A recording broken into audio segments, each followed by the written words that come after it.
Hello, good morning, everyone. This is Playbook's managing editor and author, Jack Blanchard, and it is Monday, May the 5th, the start of another week in Washington. I am here with White House Bureau Chief Dasha Burns to talk about everything that's driving the day today. Hello, Dasha. How are you doing? Good morning. Happy Monday. Happy Monday to you and to everyone. There's a few things going on this week, as always, in DC. Donald Trump is having some event at the White House this afternoon where we think he's going to be talking about the NFL. We know he likes talking about sports and bringing that into politics. Bessant, the Treasury Secretary, is over in California speaking at a conference about the economy. That will be interesting as well, given we know that the economy is always a story. And then Donald Trump's off to some sort of dinner tonight, one of these MAGA Inc. things that I don't really know what they are, but they sound a bit weird. Do you know what they are, Dasha? A MAGA Inc. dinner? Do not have the details on that one. No, but I'm sure we'd all like to be a fly on the wall. The economy is by far the biggest story of Donald Trump's presidency so far, given what happened on Liberation Day and afterwards. We've seen the stock market improve quite a lot, Dasha, since those initial massive dramatic losses. But Donald Trump, that's the thing that just amazes me about this president, is he just comes out with things that are just clearly not the line that you're supposed to say, right? I mean, you're used to this. You've followed this guy around. You've seen this. To me, time and time again. Politicians are supposed to stay on message and stay like, all right, this is the line on tariffs. It's good for manufacturing. Well, and his advisors have been. Like, I've been getting all these messages from allies and supporters sending me the good headlines about the stock market, about unemployment numbers, about jobs numbers. But that is not how the president has been talking about it, at least not the most notable way that he's been talking about it. He says that stuff as well, but this stuff about the dolls. So yesterday, Sunday. Dolls and pencils. Dolls and pencils. The quotes are just unbelievable. For those of you that had something better to do on your Sunday than watch Donald Trump on NBC News. First of all, shame on you because it was really interesting. Second of all, listen to these quotes. I don't think that a beautiful baby girl that's 11 years old, that baby girl, needs to have 30 dolls. I think they can have 3 dolls or 4 dolls because what we were doing with China was just unbelievable. And then he goes on to say that they don't need 250 pencils. They can have 5. This is the president of the United States telling us how many pencils and dolls children are allowed under his economy. What do you make of this? Well, look, I, as someone who did not have 250 pencils growing up, I do understand the sentiment. No, look, I think that he is trying to do what a lot of advisors had wanted him to do early on, which is try to explain to people that he is doing something major to change how our economics work and that there's going to be a transition period where things may be painful, where things may feel different, where supply chains might be disrupted. But he doesn't deliver the message like that. He delivers it in his own unique way. And I'm not sure that that's exactly resonating with the voters after they went to his rallies and heard him say time and again that he's going to lower prices, that he's going to make it easier. He talked about the empty grocery store shelves under the Biden administration, a promise that wouldn't be the case under his. So the shift here and how long people are going to give him sort of the time and space to wrestle with this and to figure out if he can make these deals and to potentially, feel that pain of having fewer dolls and pencils. I mean, this is obviously goes beyond dolls and pencils, right? But that is the tack that he's taking. What's amazing about it is that, there are obviously lots of problems with the economy under Joe Biden, and that's probably the main reason that the Democrats lost the White House in the end. But, there was a pandemic, right? Bird flu was a thing. Like, things have happened to our economy, external shocks that have caused problems. This is something that Donald Trump has done to the economy himself because he's obsessed with tariffs. And now he thinks that people are going to be fine with being able to have less stuff and afford less stuff. And he's sort of almost selling it as a positive. And to me, this is not the America that I thought I was coming to see a president talking in this way, Sorry to disappoint you, Jack. Yeah, I think that one of the lines that stuck out to me in that interview was Kristen Welker asked him, is it Trump's economy? Is it Biden's economy? When is it the Trump economy? And he said, well, it is and it isn't. All the good parts of the economy are the Trump economy and all the bad parts are the Biden economy.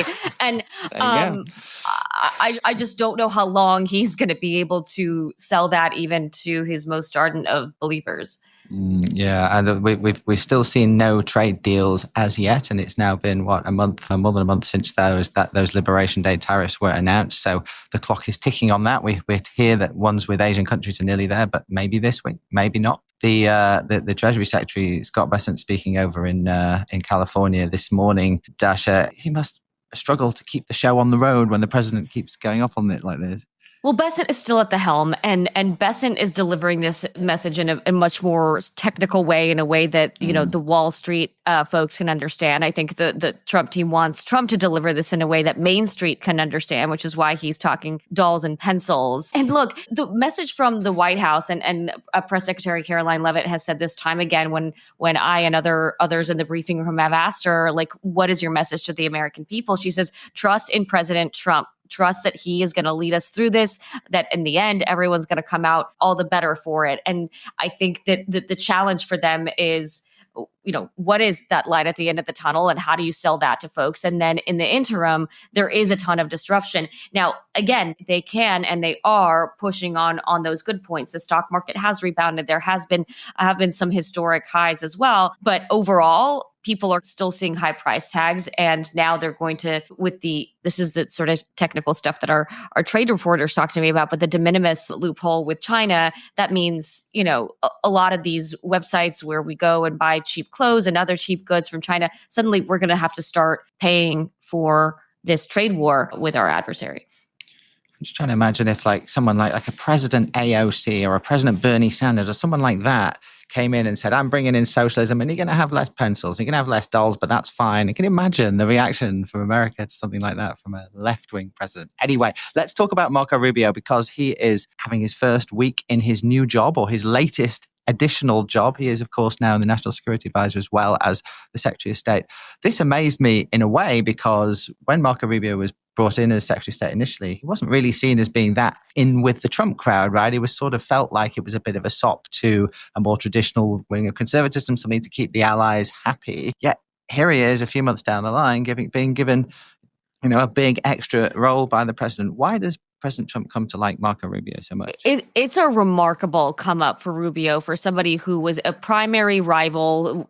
They traded very, very personal attacks back in that 2016 race. It was brutal. And yeah, he was seen with a lot of skepticism from the MAGA America First base.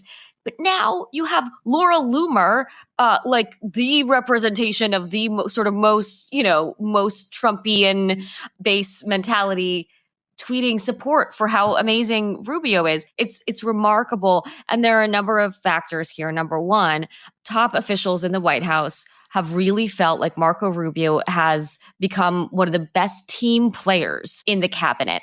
And that matters a lot to Chief of Staff Susie Wiles, who has been the biggest reason that we haven't seen the level of palace intrigue that we saw in the first administration and in the campaign as well. So that's huge. And Rubio, while his long-standing foreign policy views don't jive with Trump's, he has shown that he can completely put that aside and jump on the Trump train and talk like Trump talks, deliver messages like Trump delivers messages, and fully and wholeheartedly try to execute on the Trump agenda. And that has been seen as a big show of loyalty. And he is somebody that has experience with diplomacy, with foreign policy, and they see these two roles, NSA, a National Security Advisor, and Secretary of State, as potentially being synergistic rather than too much in scale and scope. But there are some concerns from folks saying, look, he's wearing too many hats at this point,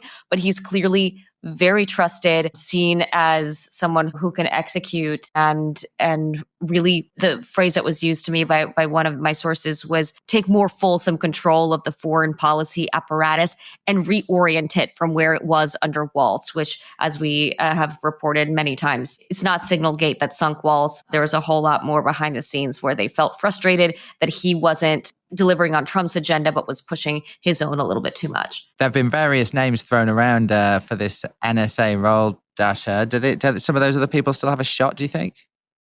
Well, so there was reporting about Steve Witkoff. He has a lot of fans. Stephen Miller has been talked about for the job. But what I was told as I was reporting on this is that anybody who is seen as actively campaigning for the job, or anyone seen as knives out for Marco Rubio trying to get into that role, is not going to be viewed favorably by the White House. One of the sources I spoke to said everybody should just stop. There's no reason to be campaigning. There's someone willing to do this. Let him do the work. Dasha, I assumed that maybe Marco Rubio, this would just be a situation for a week or three. your reporting suggests he could be in these two jobs for a lot longer than that. There are top allies of the White House and top folks in the White House who want this to be permanent. If Marco Rubio is willing to do it, they would like to see that happen. Fascinating. Okay, well, we'll see how it that gives him a whole lot of power. Like the level of power that he now has over as I said, the foreign policy apparatus of this administration is makes him a bigger target as well, of course, right? Potentially. Knives out. For more of our thoughts on this and anything else you need to know today, read Playbook this morning and every morning at politico.com/playbook. Thank you, Dasha Burns, for joining us this morning. Thanks, guys. I'm Jack Blanchard. Thank you very much for listening. We'll see you tomorrow.